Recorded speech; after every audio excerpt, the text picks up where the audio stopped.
So hi, welcome to part 2 of the series on how to come out of any addiction. But before then, just a recap on what we did in the first part. The two things that came out from that part is, one, spoke about how grace, which is really a function of God,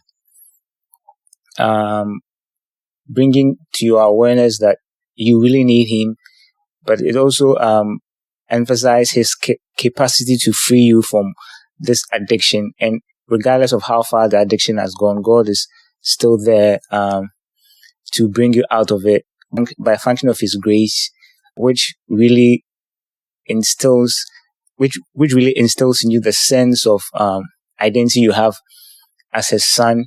Also how he wants you to function in this world, right? But also one of the things that came out from that part is the recognition that to come out of any addiction, you must come to a realization of that question: do you want to be healed? And so, in as much as the whole process of being addicted to something comes with denial, you still have to have that recognition. And so then if you do have that recognition, then that's really the first step to getting out of the addiction. In part 2, the title is Acknowledge Your Handicap. We move on. And I ended part 1 by saying that who is asking us this question: do you want to be healed, right?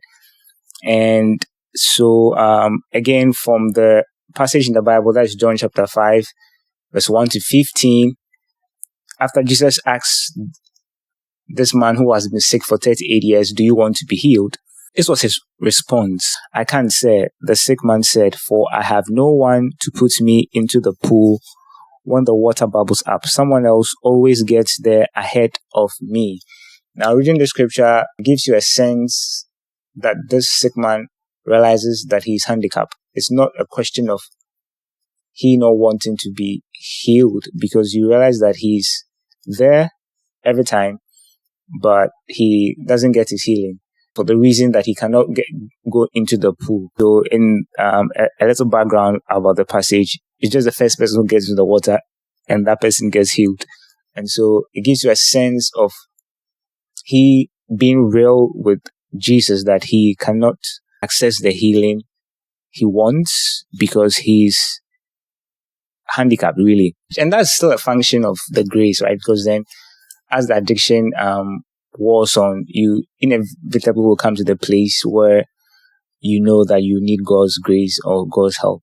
And so you have to acknowledge that you can't come out of the addiction by yourself. It wouldn't be by your rationalization or your denial or you trying to put in measures.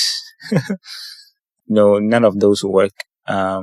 You have to acknowledge that you can't do this by yourself. And so this is really the second step to come out of any addiction. You must acknowledge your handicap, in the sense that it wouldn't be based on your strength or based on how you rationalize the whole addiction process, be it whether in denial or you thinking you have to put in measures to come out of it. You definitely have to acknowledge you need help. But the question is, where is this help coming from? And we'll address that in the next part of the series. Bye.